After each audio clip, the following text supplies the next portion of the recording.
नमस्कार दोस्तों। तो वमन के बाद वर्णन आता है विरेचन कर्म का। तो विरेचन कर्म में क्या बताते हैं? अधोभाग दोष हरणम विरेचनम। विरेचन कर्म द्वारा शरीर के अधोभाग से दोषों का निर्हरण होता है। तो अधोभाग मतलब कि अपने लोअर पार्ट से दोषों को बाहर निकालना, गुदा मार्ग से दोषों को बाहर निकालना विरेचन कर्म कहलाता है। पित्त दोष के निर्हरणार्थ विरेचन कर्म को श्रेष्ठ कहा गया है। पित्त दोष को निकालने के लिए विरेचन कर्म सबसे श्रेष्ठ माना जाता है। तो पित्त की श्रेष्ठ चिकित्सा क्या है? विरेचन। इसके बाद में विरेचनम पित्त हरणम त्रिव्रत सुख विरेचन नाम चतुरंगुलो मृदु विरेचन नाम स्नुहिक्य तीक्ष्ण विरेचनम। तो ये चरक जी ने बताया है कि सुख विरेचन के लिए अपन को त्रिव्रत का यूज करना है। चातुरांगुल दैट इज आरगवत, इससे मृदु विरेचन करेंगे, और तीक्ष्ण विरेचन स्नुही चीर से कराएंगे। ठीक है। सुख विरेचन का अपन को बहुत अच्छे से याद रखना है, क्योंकि बालकों में तो अपन को सुख विरेचन कराना है, सुख विरेचन या फिर मृदु विरेचन। तो मृदु विरेचन अपन चतुरांगुल से और सुखी विरेचन तीव्रत से कराएंगे। इसके बाद में विरेचन की विधि, विरेचन की प्रोसीजर क्या है देखते हैं। उत्तम तिथि तथा नक्षत्र आदि का विचार करें। तो अपन को पर्टिकुलर मुहूर्त जिसको बोलते हैं, उत्तम तिथि का विचार करके, नक्षत्र का विचार करके कराना है। रात्रि में सम्यक शमन किया है। रात्रि में सम्यक शयन किया है मतलब कि जो उसकी जो नींद है उसने प्रॉपर तरीके से ली हो। रात्रि का आहार सम्यक पच गया हो। तो अपन को उसकी अवस्था भी देखनी है कि उसका जो आहार है रात्रि में जो खाया था वो प्रॉपर तरीके से पच गया है, उसने रात में अच्छे से नींद ली है। आतुर का मन चिंता रहित हो, वो किसी प्रकार की चिंता नहीं कर रहा है, उसको कोई प्रकार का टेंशन नहीं हो रहा है। आतुर को विधिवत हवन मंगल कर्म तथा प्रयत्नशील करा करे। तो उसको हवन होम हवन ये सब शांति ये सब करा के उसका अपन को वमन कराना है, विरेचन कराना है। औषध समय दोष, औषध देते समय दोष औषध देश काल बल शरीर आदि का विचार करना चाहिए। तो अपन को उसकी सारी अवस्थाएं देखनी है, देश कैसा है, काल कैसा है, बल कैसा है शरीर का। फिर अपन को तीव्रत जिसको अपन निषोध बोलते हैं उसके कल उसकी मात्रा भी यहाँ पर बताइए। 1 तोला अर्थात 1 कर्ष मात्रा को पान कराना चाहिए। तो ये सारी इसमें प्रोसीजर्स आती है। इसके बाद में आचार्य काश्यप के अनुसार, काश्यप जी का मत बहुत इंपॉर्टेंट है, जो वमन की विरेचन की जो मात्रा बता रहे हैं। 1 कर्ष विरेचन द्रव्य को अथवा 1 अथवा 2 प्रस्थ जल के साथ पाक कर चतुर्थांश शेष रहने पर क्वाथ रूप में गौमूत्र मिलाकर बल एवं रोग के अनुसार पान कराने का निर्देश है।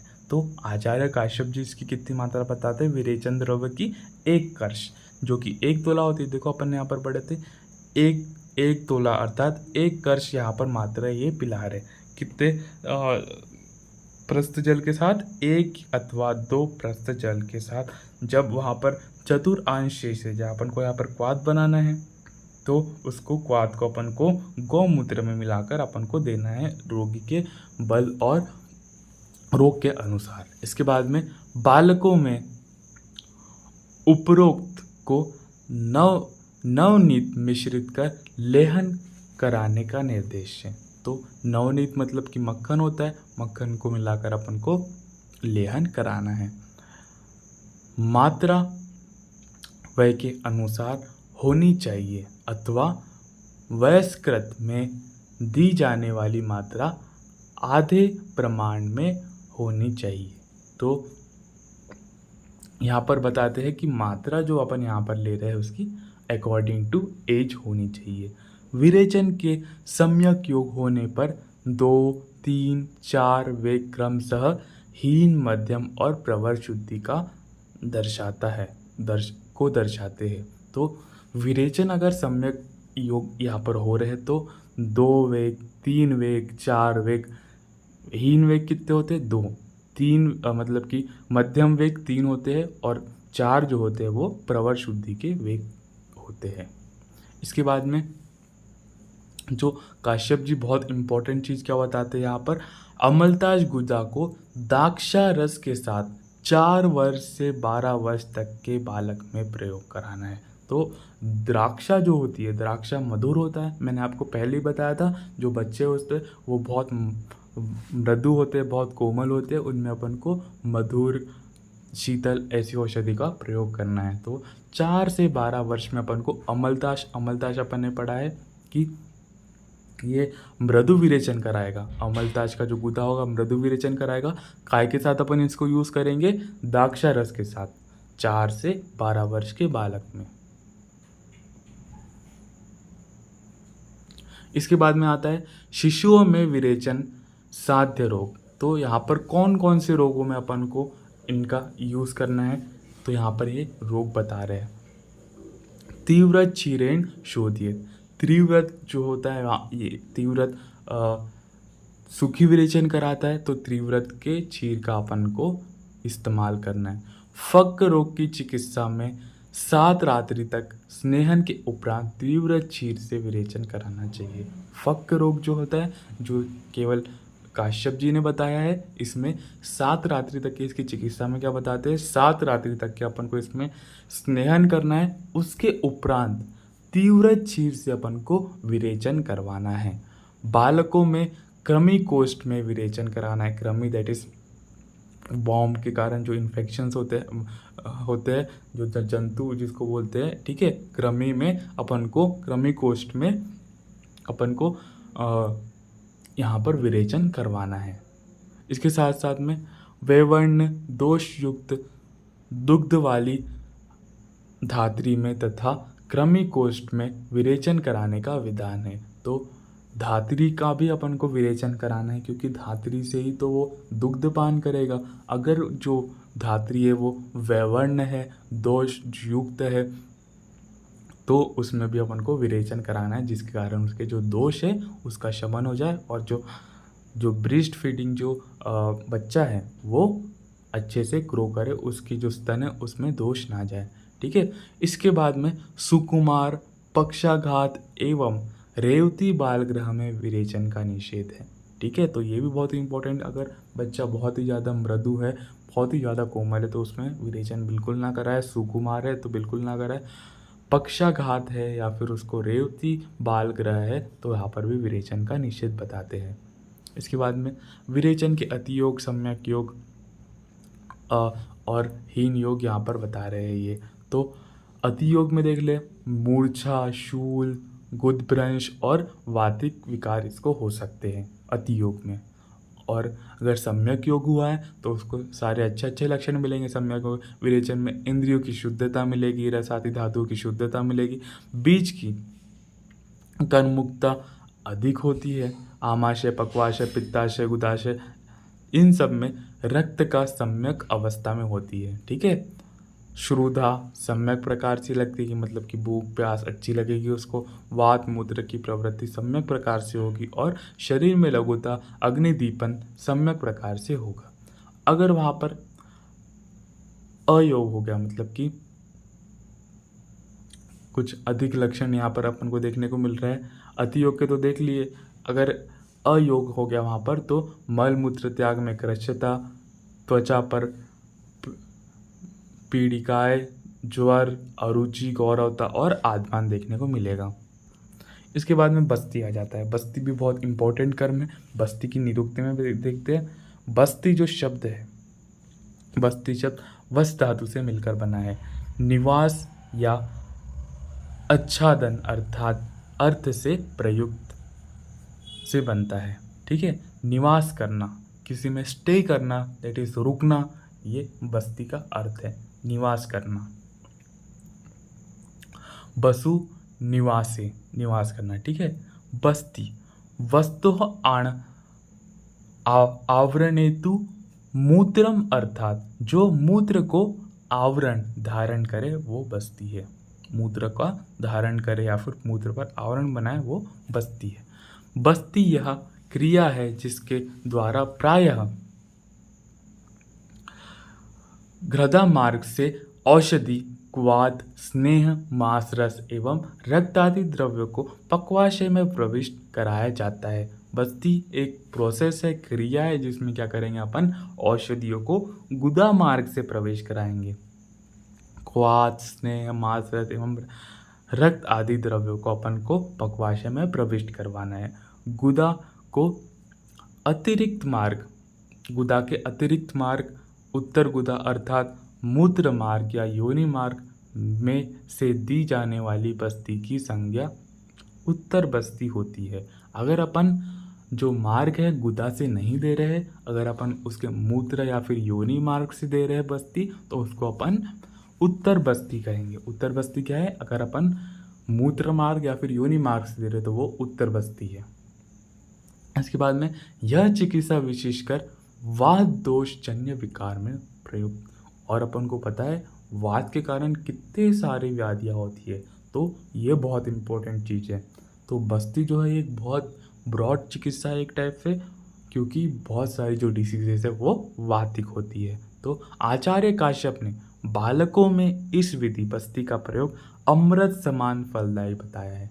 तो अमृत के समान फलदायी किसका प्रयोग बताया है आचार्य काश्यप ने? तो बस्ती का प्रयोग आचार्य काश्यप ने अमृत के समान बताया है, क्योंकि इससे संशोधन, संशमन, संग्रहण, वाजीकरण, ब्रहण, चक्षु प्रीणन, वली, पलितनाशक, वयस्थापन आदि कर्म का के एक साथ होता है। तो देखो इतने सारे फायदे एक साथ मिल रहे हैं, शोधन, शमन, संग्रहण, वाजीकरण, ब्रहण, चक्षु प्रणिधि, ये सारे फायदे एक साथ मिल रहे हैं। तो इसका तो प्रयोग अपन को करना ही है बस्ती का, जो काश्यप जी ने अमृत के समान बताया है। इसके बाद में बस्ती के गुण, बस्ती वाल हर क्रिया में श्रेष्ठ है। तो बस्ती जो है वो बालक में श्रेष्ठ बताइए, बालक में जो क्रिया है वहाँ पर हरने में श्रेष्ठ बताइए। बस्ती वात हरणम, तो वात के शमन के लिए तो श्रेष्ठ है ही है। बस्ती शिशुओं और अशिशुओं के लिए अमृत के समान है। बस्ती क्रिया से वैद्य को धन एवं यश तथा शिशु को आय एवं पिता को संतान की प्राप्ति। अपन ने देखा था यहाँ पर ये वाजीकरण और वाजीकरण बोल सकते हैं, वृश्य बोल सकते हैं, इन सब में भी ये कार्यगर है। तो संतान की प्राप्ति भी यहाँ पर करा सकते हैं ये बस्ती। और यदि बस्ती ठीक से प्रयोग न हो तो उपयोग तीनों नष्ट भी हो सकती है। तो देखो यहाँ पर अच्छी तरीके से जो वैद्य है उसकी रिस्पॉन्सिबिलिटी है कि वो देश, काल, अवस्था इन सब का ध्यान देते हुए बस्ती कर्म कराए। बस्ती वात दोष की प्रधान चिकित्सा है। तो बस्ती जो है वो वात दोष की प्रधान चिकित्सा है। इसके बाद में जो बस्ती देने योग्य की जो आयु है ये क्या क्या बताइए। 1 वर्ष में अपन को कितनी मात्रा देनी है? 4 तोला, ठीक है। 1 वर्ष में 4 तोला, 12 वर्ष में 48 तोला, 13 वर्ष में 561 तोला, 14 वर्ष में 641 तोला, 16 वर्ष में 80 तोला, 17 वर्ष में 88 तोला, 18 वर्ष में 96 तोला। इसके बाद में बस्ती यंत्र। बस्ती यंत्र एक बहुत इंपॉर्टेंट टॉपिक है। तो जो अपन बस्ती जब लगाएंगे वहाँ पर जो अपन यंत्र का यूज़ करेंगे, बस्ती पूटक का यूज़ करेंगे, वो भी अपन को देखना है। तो सबसे पहले यहाँ पर आता है बस्ती यंत्र। बस्ती क्रिया के लिए योग्य एवं अयोग्य आंत्र का विचार कर साधन स्वरूप बस्ती यंत्र एवं बस्ती द्रव्यों का चयन किया जाता है। तो अकॉर्डिंगली वहाँ पर बस्ती क्रिया अपन को करानी है, तो योग और अयोग क्या है, ठीक है, उसका अपन को विचार करके अपन को बस्ती यंत्र, बस्ती द्रव्य का प्रयोग करना है। बस्ती यंत्र के 2 भाग होते हैं, बस्ती नेत्र एवं बस्ती पुटक। तो इसको 2 भागों में डिवाइड किया है। पूरा बस्ती यंत्र जो है वहाँ पर बस्ती नेत्र होगा एक, और एक बस्ती पुटक होगा। तो बस्ती पुटक में तो अपन औषधि भरेंगे, ठीक है, और थोड़ा स्पॉन्जी टाइप का होगा, तो इसको दबाने पे बस्ती नेत्र के द्वारा वहाँ पर औषधि गुदा मार्ग में प्रविष्ट करेंगे अपन इसके। और इसमें अपन को पता है कि 3 रिंग्स भी होती है, एक आगे की तरफ होती है और 2 पीछे की तरफ होती है। जो 2 पीछे की तरफ कर्णिकाएँ होती है, रिंग्स जिसको बोल सकते हैं, कर्णिका जिसको बोल सकते हैं, वो बस्ती पुटक को बांधने के लिए यूज़ होती है। और जो पहली वाली जो रिंग होती है, मतलब कि जो पहली वाली जो कर्णिका होती है जो आगे की तरफ लगी है, मिनिमम वो 4 अंगुल की दूरी पर होती है। तो 4 अंगुल से ज़्यादा अपन को उसको प्रविष्ट नहीं कराना है, इसलिए वहाँ पर वो कर्णिका लगी रहती है। इसके बाद में इसका क्या क्या स्वर्ण, रजत, ताम्र, कांस्य, अस्थि, इन सब से अपन इसका निर्माण कर सकते हैं। तो मणि से निर्माण कीजिए।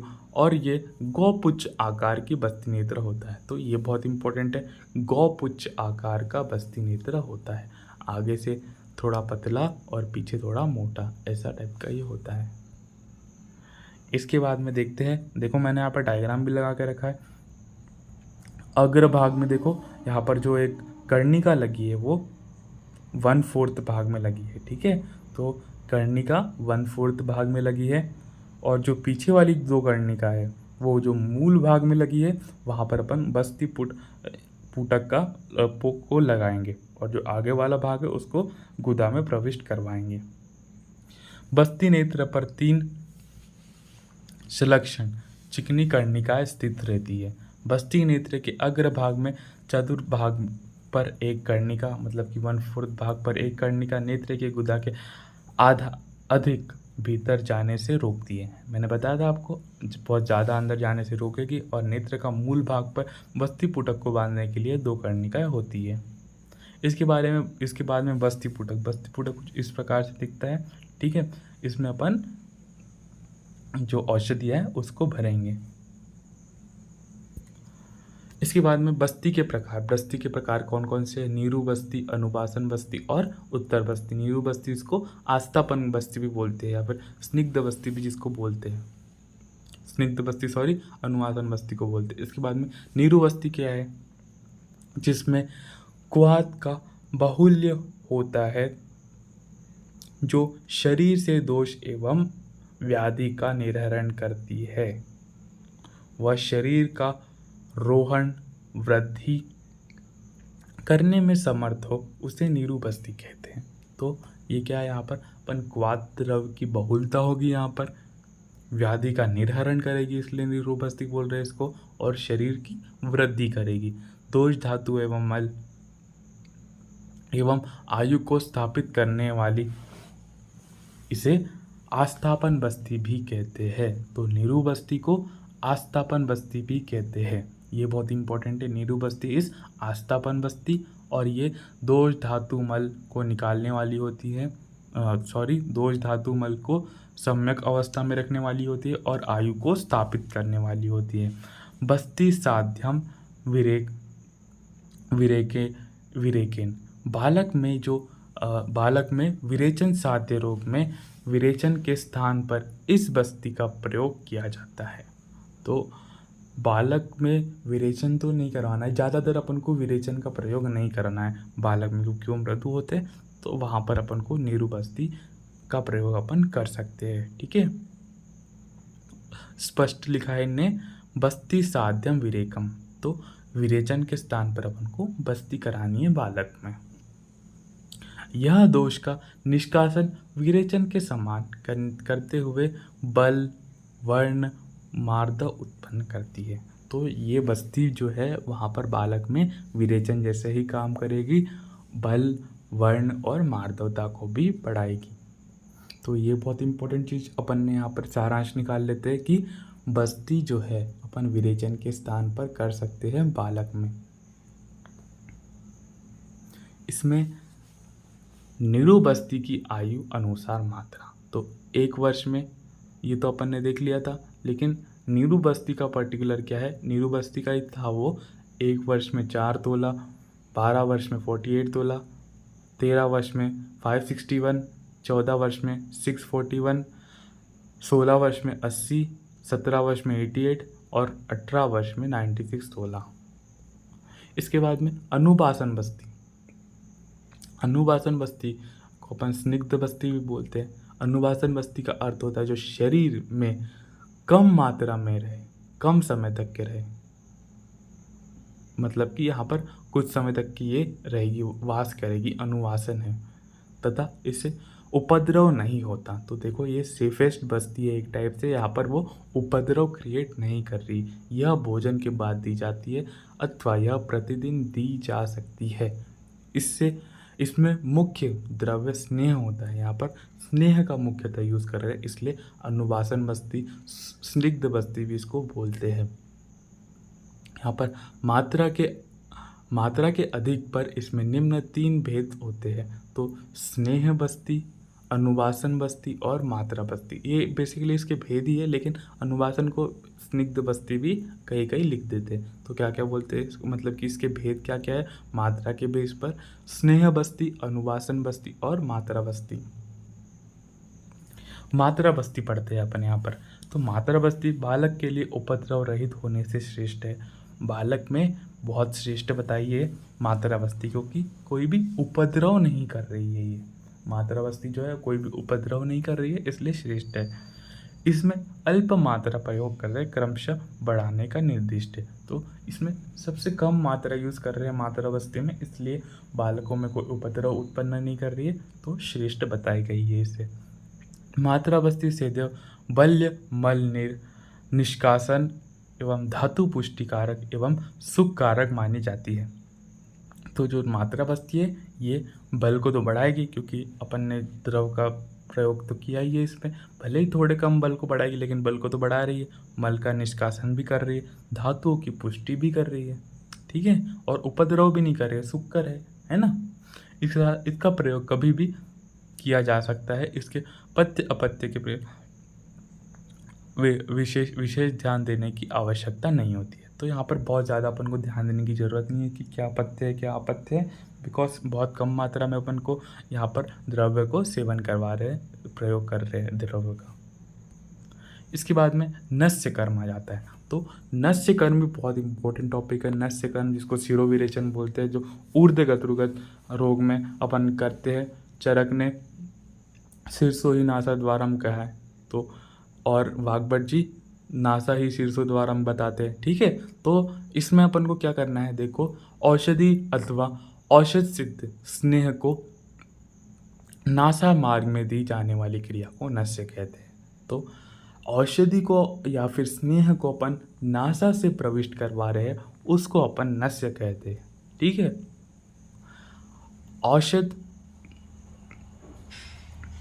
औषधो सिद्धम वा स्नेहो नासा अभ्यंग दियत इति नस्य।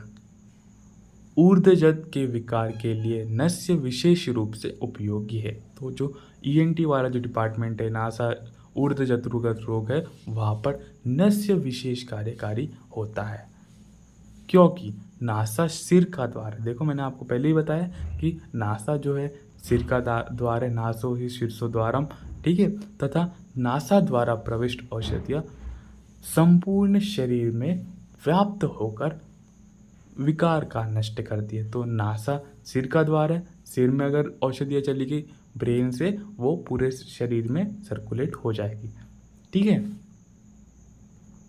इसके बाद में नस्य का प्रकार, नस्य के प्रकार अलग अलग भेद से बताए। नस्य के प्रकार सबसे पहले काश्यप का मत बहुत इंपॉर्टेंट है अपने लिए, अपने यहाँ पर कुमार पढ़ रहे।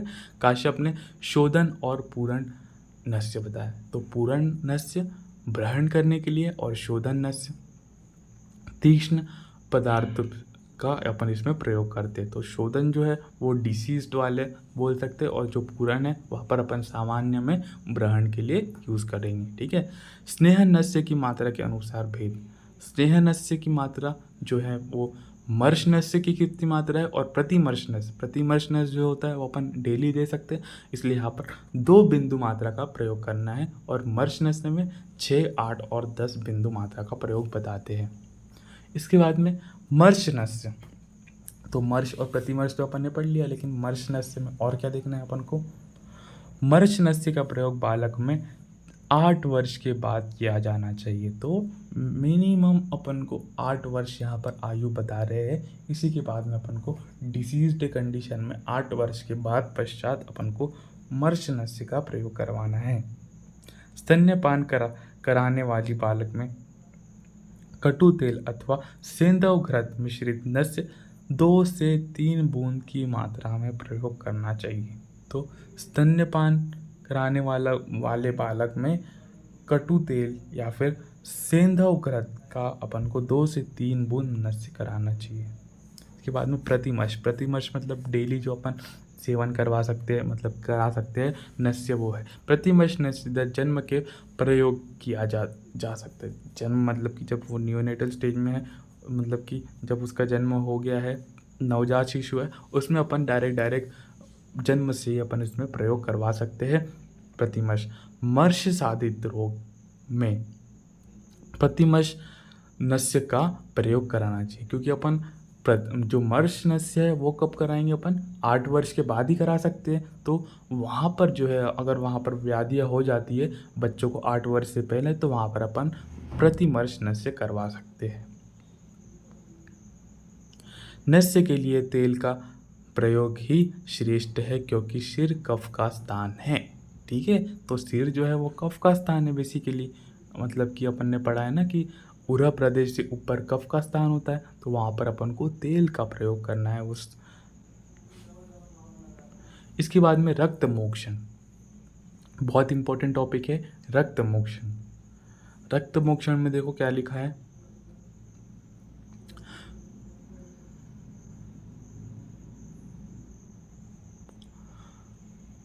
संभावित उपद्रव एवं व्यवहारिक रूप से प्रयोग में कठिनाई होने के कारण बालकों में इस कर्म की चिकित्सकीय प्रयोग अल्प किया जाता है। क्योंकि देखो, अब मैंने पहले ही बताया आपको, जो बच्चे होते हैं बहुत ज़्यादा सुकुमार होते हैं, वहाँ पर इसका प्रयोग बहुत कम कराना है। मतलब कि ज़्यादा प्रयोग इसका नहीं कराना है, क्योंकि यहाँ पर अगर उपद्रव हुए तो ये जान भी ले सकता है। इसके उपद्रव बहुत कठिन है, बहुत कठोर है। ठीक है, तो बालकों में कम से कम कराना है ये चिकित्सा। आचार्यों ने 16 वर्ष की आयु तक सिरावेदन का प्रयोग वर्जित बताया। तो 16 वर्ष तक के अपन को ये तो सिरावेदन वगैरह तो कराना ही नहीं है, बहुत इंपॉर्टेंट है। 16 वर्ष की आयु तक के सिरावेदन नहीं कराना है। तो अब चिकित्सक को ये भी पता होना चाहिए कि कितनी आयु में क्या क्या कराना है। तो देखो, अपन ने देखा था 8 वर्ष के बाद ही अपन को मर्श नस्य कराना है।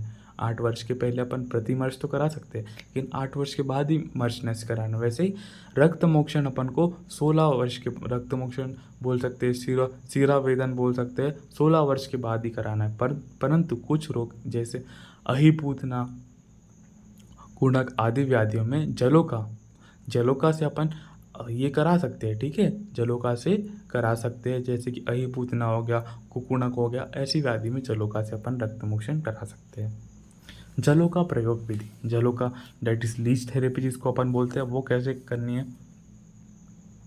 विहत स्थान पर जलोका लगा दी जाती है, जहाँ पर उसके रोग है, may be possible skin disorder है, अहिपूतना ये सब है, तो वहाँ पर अपन जलोका वहाँ पर लगा देंगे। उस स्थान पर हाथुर को वेदना प्रतीत होने लगती है तो जलोका को हटा दी जानी चाहिए। तो अगर उसको पेन या फिर थोड़ा चुभने टाइप का फील होता है, तो दैट मीन्स वो जो उसका प्योर ब्लड है वो खींच रही है, तो वहाँ पर उसको हटा देना चाहिए।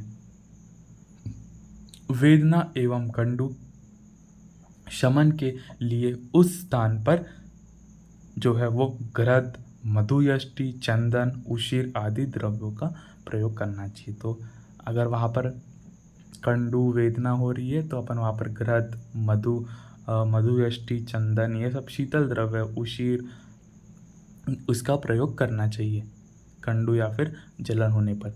चलो, अपन ने जितना पढ़ लिया इसका एक बार सारांश निष्कर्ष देख लेते हैं। तो पंचकर आयुर्वेद की अद्वितीय प्रसिद्धि है। ठीक है, रोग प्रतिषेधन एवं रोग निवारण दोनों ही लक्षण की प्राप्ति में होती है। ठीक है, तो अपन को पता है ये बहुत अद्भुत चिकित्सा है, बहुत अविश्वसनीय चिकित्सा है। इस पे जो है रोग को ये शमन कर देगी और रोगों का निवारण कर देगी। ठीक है, ये दोनों ही इसके लक्षण हैं। किसी भी आचार्य ने बालकों में पंचकर्म का पूर्णतः निषेध नहीं किया है। कोई भी आचार्य ऐसा बिल्कुल नहीं बता रहे कि बालकों में पंचकर्म निषेध है। बालकों में पंचकर्म किया जाता है, परंतु असम्यक प्रयोग से होने वाले परिणाम को दृष्टिगत रखते हुए अधिक सावधानी पूर्वक प्रयोग करना चाहिए। तो यहाँ पर विशेष ध्यान रखना पड़ता है, क्योंकि पंचकर्म जो है ये एक मतलब कि अपन को दोषों को उत्कृष्ट करके बाहर निकालना है, और बच्चे कोमल है तो यहाँ पर तीव्र चीज़ों का, तीव्र द्रव्यों का प्रयोग नहीं करना है, और बच्चे कोमल है तो वहाँ पर विशेष ध्यान रख के उपद्रव नहीं होने चाहिए, ऐसी अपन को चिकित्सा करनी है। इसके बाद में वमन कर्म बालकों को जन्मतः साथ में है, अतः अवस्था अनुसार क्षिप्रम करते हुए वमन कराना अभिप्रेय है। तो वमन कर्म अपन इसमें करा सकते हैं बालकों में, है ना। तो क्योंकि कफ की अच्छी चिकित्सा होती है ये, तो क्षीराद मतलब कि अपन ने उसमें देखा था, जो स्तनपान कर रहे थे उसमें जो मदर है उसकी जो निप्पल से उस पर अपन को औषधि द्रव्यों का लेप कर सुखाकर वहाँ पर उसको स्तनपान कराना है। ठीक है, और जो अन्नाद वाले थे उसमें अपन को क्वाद बना के देना था। ठीक है, बालकों में विरेचन यथासंभव नहीं दे। तो मैक्सिमम से मैक्सिमम अपन को कोशिश करनी चाहिए कि विरेचन का प्रयोग अपन को नहीं करना है। विरेचन साध्य रोग के में आस्थापन बस्ती, देखो ये बहुत इंपॉर्टेंट पॉइंट है कि अगर विरेचन का प्रयोग अपन को करना पड़ भी रहा है तो वहाँ पर अपन को आस्थापन बस्ती का प्रयोग कर लेना है। तो आस्थापन बस्ती वो उसके लिए सेफ है। ठीक है, आत्यायिक स्थिति में मृदु विरेचन द्रव्यों का स्निग्ध द्रव्यों के साथ प्रयोग करना से विरेचन करा जा सकता है। तो यहाँ पर अपन को मृदु विरेचन स्निग्ध द्रव्यों के साथ करना है। ठीक है, अगर कराने की ज़रूरत भी पड़ रही है तो स्निग्ध द्रव्यों के साथ अपन को इसका प्रयोग करना है। आचार्य कश्यप ने एरम स्नेह से विरेचन को रसायन के समान फलदायी बताया है। तो एरंड तेल जो होता है वो थोड़ा स्निग्ध होता है, तो एरंड तेल के साथ अपन को यहाँ पर विरेचन का बताया है काश्यप जी ने। बस्ती कर्म में मात्रा बस्ती का प्रयोग निरापा एवं उपयोगी है। तो मात्रा बस्ती जो है वो यहाँ पर कम अमाउंट में दी जाती है, मतलब इसमें जो द्रव्य जो औषध प्रयोग करते हैं अपन कम अमाउंट में करते हैं। तो यहाँ पर ये निरामय दैट इज़ बहुत इंपॉर्टेंट अच्छी चिकित्सा बताई है। ठीक है, नस्य कर्म हेतु प्रतिमर्श नस्य का प्रयोग, नस्य में प्रतिमर्श नस्य जिसमें अपन 2 बिंदु मात्रा यूज़ कर रहे थे वो बहुत इंपॉर्टेंट है, क्योंकि जो बच्चे हैं अपन को पहले से ही पता है उसमें 8 साल के बाद ही मर्श नस्य करना है, उसके पहले अपन प्रतिमर्श नस्य दे सकते हैं। इसके बाद में शाली षष्ठी पिंड स्वेद क्षीर बस्ती ब्रहण बस्ती ये सब अपन को क्षीरोधारा बच्चों में लाभदायक होती है। ठीक है दोस्तों, यहाँ पर ये कंप्लीट हो जाता है अपना बाल पंचकर्म। धन्यवाद।